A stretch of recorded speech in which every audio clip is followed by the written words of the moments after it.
G'day, I'm Mark from Self-Sufficient Me, and the following content or video/podcast was taken this morning on Sunshine Coast Radio up at Maroochydore. I do a show with Robert Blackmore. He kindly invited me on his morning show every Monday fortnight, and we discuss things about self-sufficiency. I'm not always able to get a podcast of his shows, but today I took a recording of it. It's not the best quality, but I've done what I can to enhance it. I've added a little bit of video to it to make it a little bit more interesting. It starts off with Rob and I talking about the latest storms that hit Mooloolaba.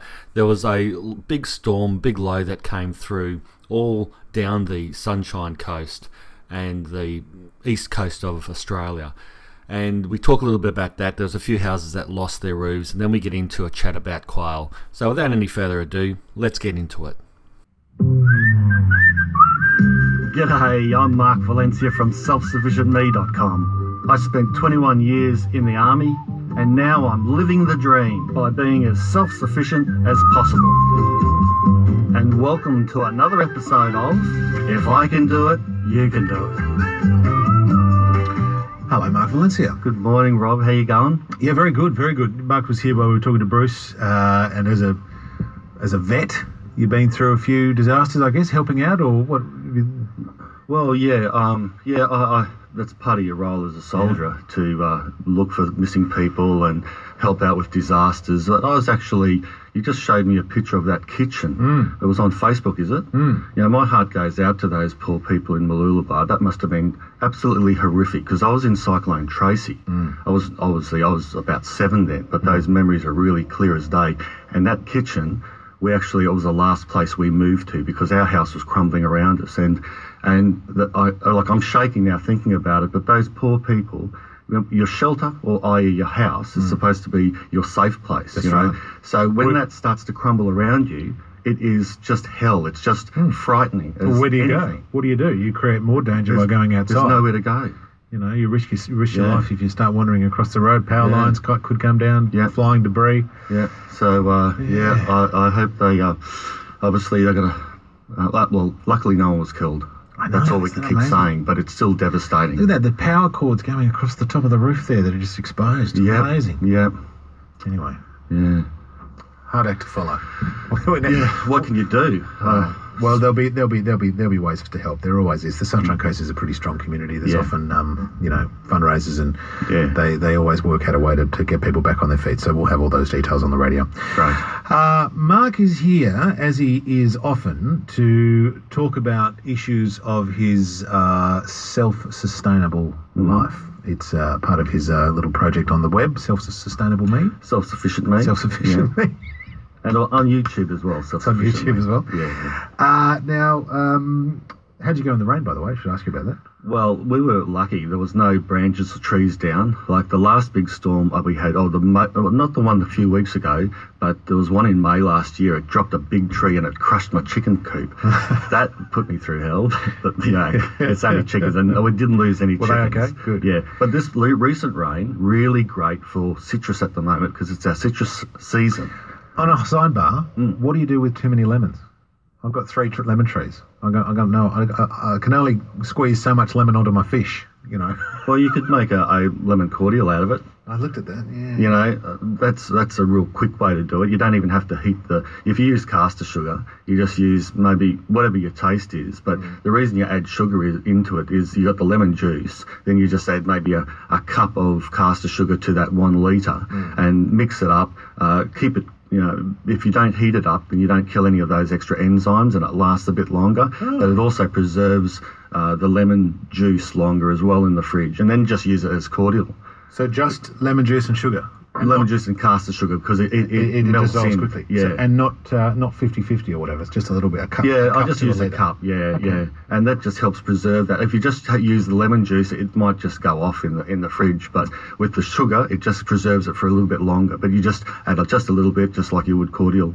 Delicious. To taste. Yeah, to soda water, lemonade. Yeah. We're doing the soda. I buy the cordial, but I'll do that. That's a good one. Anyway, Mark is here to talk. He left a town. Have you got ducks, by the way? I do have ducks. Yeah, Peking ducks. Do you? Yeah. Actually, no, we did mention that, I think, once before. Yeah. I took delivery of 2 Muscovy ducks yesterday. Oh, lovely. They're big fat things, aren't they? They are. Anyway, so I'll have updates for you in the coming weeks about that.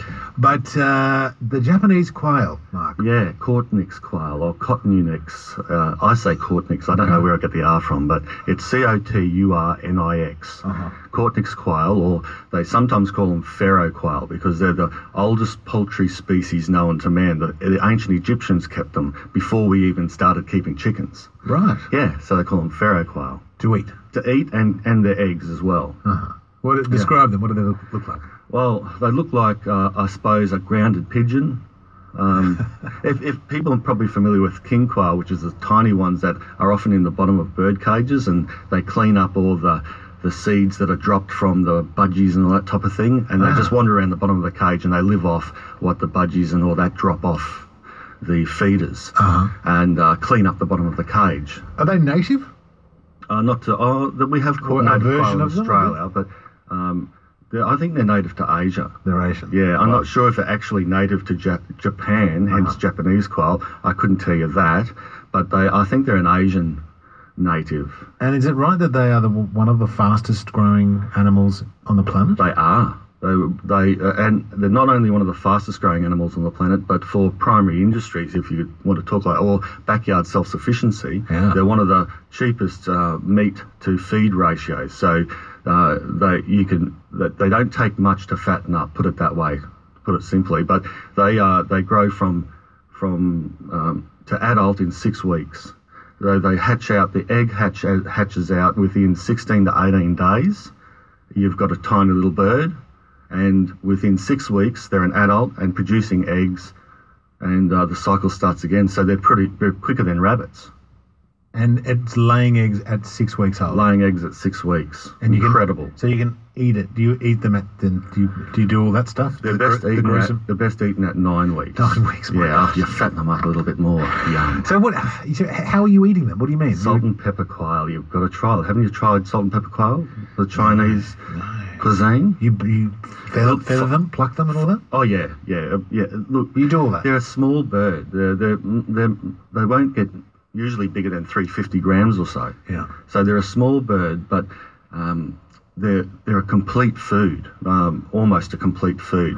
So if you compare them to chickens, they have more vitamins and more protein. Oh no, they don't have the same. They don't have more protein. So 100 grams of quail meat, it has 23 grams of protein. 100 grams of chicken meat has the same amount of protein. But say beef, for example, has 19 grams of protein. So you're looking at, it's surprisingly, beef has less protein than quail. But quail also has a number of other things like iron and iron. He's got his notes. He's got a post-it note. Yeah, I've got it. Yeah, iron. 13% iron for quail is equal to the 13% beef and 4% in chicken on 100 grams. So, and plus those other extra vitamins and minerals make it a so-called complete food. That's what the nutritionists say. So if I'm looking to bulk up and hit my protein shakes, I should actually be having a bit of quail in my lunchtime snack rather than the chicken and the beef. Is that what you're saying? Yeah, and being a complete food, as the nutritionist people say, I'm going in inverted commas here, they reckon it makes you fuller quicker. So it fills you up. But you have to eat so much quail to get enough. Yeah, but see, that's what these big meat eaters say. They'll say, oh, Mark, quail, I could eat 10 of them, they're so tiny, but I can only eat one. And you'd be surprised at how much they fill you up. Is that because you're exhaused after how long it takes to prepare it? Because you got to... They're easy to prepare. Are they? Okay. Very easy. Tell us. Well, I won't go into the graphic detail, but because... Well, I think that's important, and I think now, I shied away from that topic the other day on the radio. We were talking about how to get a chicken to its end point. Okay. But we didn't go there. You didn't. But I think we should. Okay, well, a chicken... Should we put a slight...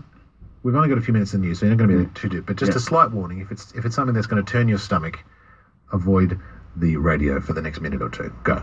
All right, because they're a small bird, they're very easy to dispatch. Unlike a chicken or a duck, which is a larger animal, a quail the neck can be easily broken quite fast or lopped off with anything and rather quickly, even some kitchen shears, right? I've done a video on this on YouTube. It's a little graphic, but I don't show the end process, but I explain it. It sounds awful, but it's very quick and painless for the bird. And because they're all a small, tiny thing, they're easily skinned, so you can take the skin off them in one go. With hot water? You do the boiling water thing? Well, you can if you're going to pluck them. You can dip them in boiling water, but you've got to be really quick because their skin is very easy to break because it's thin, a lot thinner than chickens or ducks. So you've got to dip them really quick in 60-degree water, and then you can pluck them and it comes off easy. But you don't even have to dip them half the time. I like to skin them. You can skin them really quickly if you're going to have a quick feed of quail. So you just pull them off, and the skin comes off like a coat, and then you quickly gut them with 2 fingers. It's just like gutting a fish, and you've got a nice bit of quail meat there. It takes me about 3 minutes to completely process a quail. Process? Yeah, yep, and then it's ready for cooking up. And you're eating these a lot? You're doing these a lot? We do eat quite a bit. They are a big hit at barbecues. 5 spice, a little bit of soya sauce, whack them in a little bit of flour beforehand and wok fry them. Bang. Everybody loves them. Yeah. Oh, wow. Okay, look, I'm a long way, I think, from actually being able to get to that point where I can slaughter my own animals, but I think I want to do it. And so I'm glad there's people like you around who we can draw on your expertise, because it's important. I know a lot of people think it's cruel, and there's all that argument, and I'm not discounting any of that, but if you are going to eat meat, then these are the realities of it. So, very interesting. All right, Mark, well, look, go and have a look at his videos. All there on the video, on the YouTube? Yep. And the website, yeah. Always good to see you, Mark Valencia. Sufficient me. I get it right. It's been a busy morning. There'll be more after 10. I think there's a press conference underway at Mooloolaba, so I'll have the detail on that straight after news, I think. So, that'll be interesting to see what the authorities are saying this morning. Just behind Mooloolaba there, where that storm has come through pretty strongly last night. Thank you, Mark. Have a good week. Thanks, Rob. Yep. Okay, it's coming up.